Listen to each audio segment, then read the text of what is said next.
Sometimes in threads, you may have archived a post by accident or changed your mind. If you want to make that post visible again, you can easily unarchive it. When you unarchive a post, it will reappear for others to see. To get started, open the Threads app on your device.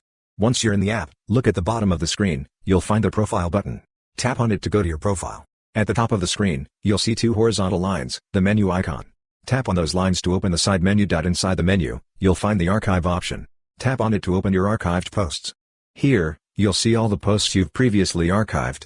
If you want to restore a specific post, look for the three dots next to it. Tap on these three dots. In the menu that appears, you'll see the Unarchive option. Select Unarchive.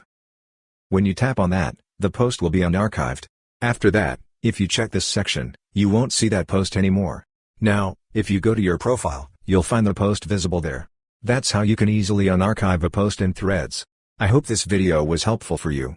If you found it helpful, please consider subscribing. See you in the next video.